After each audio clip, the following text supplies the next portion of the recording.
Hi, everybody. This is Pastor Susan. I wanted to talk today about prayer. And I've been thinking a lot about prayer, especially this past weekend at the unexpected and tragic death of Rachel Held Evans, the Christian writer and speaker, very, very popular writer and speaker who died at age 37. Very, very tragically, went into the hospital for flu symptoms and then maybe had a reaction to antibiotics, an allergic reaction. Nobody's quite sure yet, but ended up dying. So of course everybody's upset about this. It is tragic.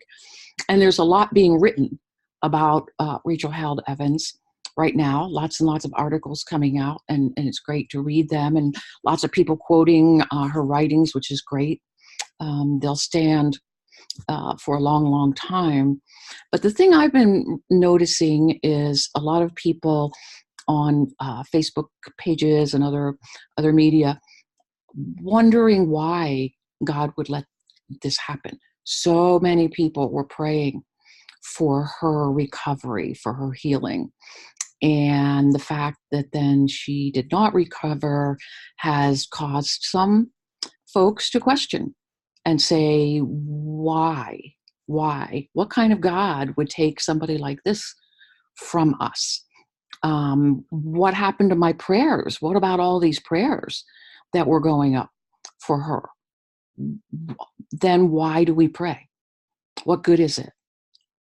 It sounds like there are some people who are having faith crisis, wondering if it even bother believing in God. What's it all about if our prayers are useless? So I wanted to talk about that because this is a big topic for those of us who have moved from a more traditional form of Christianity into a more progressive form. And prayer is one of those questions that always comes up right away as soon as we start talking about God not being the kind of the man in the sky who jumps in to take care of things and rescue us when something goes wrong. When we move away from that, then the question always comes up: what about prayer? And I remember back some years ago in a book study, we were reading John Shelby Spong's book, Why Christianity Must Change or Die, and one of the members of the church in her 70s was really excited about the book and said, I wish I had read this 50 years ago. But then almost in the next breath, she said, but I have a big question. What do we do about prayer? What is it that we're doing when we pray? And that's huge. So I've gone through a whole process of thinking about this and thought about it for how we pray in church, what we're doing when we pray, what we're expecting when we pray, and just to offer some of my perspectives on it. I do believe in prayer.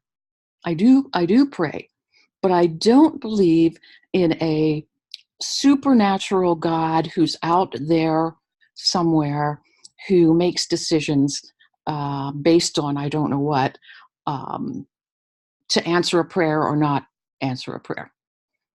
My question is the people who say, God answered my prayers by healing me. The question then is, well, why didn't God answer my prayers for healing this person or healing me? So my belief is that, no, that's not the kind of God that God is.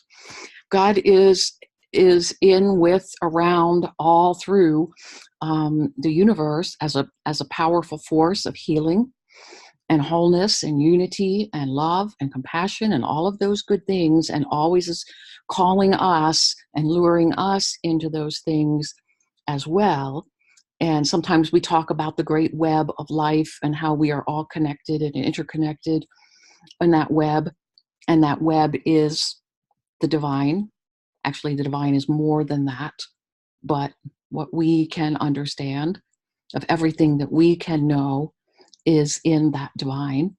And I liken it to when one part of the web or one part of the skein of yarn that sometimes we do all the crisscrossing around, when one is pulled, the whole web vibrates. I see prayer as being like that. That when we're praying, we're tapping into that healing power of the divine. And I don't understand what that power is, but there is power there. And that power, in combination with scientific healing, the healing power of doctors and nurses and research scientists and all of those things, psychiatrists, all the healing arts, all of those combined, plus our own attitude, our own will, our own being willing to be open to healing. All of that combined might bring about a cure. The healing, though, may be death, which is, of course, tragic to us, but in the whole scheme of life and the universe and everything, it is not the end. And so it is a healing. So we look at it in a much bigger sense. So who is it then to whom we pray? Well, we pray to the great I am, the Holy One, the ground of our being, many, many, many names that we can call this wondrous God, if you want to say God. So for me, Father doesn't work for God anymore. Mother doesn't really either. I prefer more of the Holy One or ground of our being or other words. I'm a big follower of expansive language for God. So if you want to use Father or Mother or Mother, that's perfectly fine. We can always find more and more ways to name or not name this divine milieu in which we live and move and have our being. So that, to me, prayer then for me becomes really everything that I do. Every breath, every action, every movement is prayer. Now, of course, I'm not always aware of that, and especially in the times when I'm not behaving very well, then hopefully, I wouldn't really call that prayer. And yet, if I do believe that for every second and every moment of every day that I am living in this divine milieu, then actually that is what it is. And so the more that I can be aware of that, then the more I can really be tapping into that. And having prayer then truly be an openness and an interconnection with that divine power. So that to me is prayer. I always liked Brother Lawrence, who talked about practicing the presence of God. And practicing the presence of God is something that we do every day. Everything that we do. And his famous example was whenever he was working in the kitchen or mopping the kitchen floor or doing the dishes. That was practicing the presence of God, or as I would say, prayer. So, believe it or not, doing the dishes, cleaning the bathroom, all of those things, driving in the car across the Bay Bridge, that's the one I have trouble with, but that's my challenge, to see that as prayer. And I think so often we think prayer has to be a certain form. We have to have the right words. People are always, thinking, how should I pray? And always looking to the clergy to say, well, you know how to pray because they taught you this in seminary. Well, no, they didn't. Or if they did, they were the prayers from the book that were written for us. But our own prayers are simply our being, opening our hearts. And maybe there are words and maybe there aren't. Meditation can be prayer. Walking meditation, walking the labyrinth, as we did a week or so ago, is prayer. Other spiritual practices can be prayer, spoken or unspoken. So you kind of have to find your way that is best for you, that works best for you. I happen to love the labyrinth as a walking prayer meditation practice. I also love Sufi meditation, which is going into the heart and connecting with breath and the heart, the divine presence within me. And that is very meaningful, and that is prayer. So as we think in those terms, then it's not a question of, well, why didn't our prayers work to have, why didn't God heal this person? Well, as far as I'm concerned, that's not how God works. That's kind of the vending machine definition of prayer, that we put in our prayers, we put in our prayer coin and press the buttons, and God is supposed to provide the response, provide what we asked for. Or some people call it the Santa Claus God, right? We have our wish list, and then we expect God to come through and give us what we wanted. But I think we need to get away from that definition into a more mature way of looking at it. And in fact, there is thinking that there are things that God can't do. There are things that God just can't do.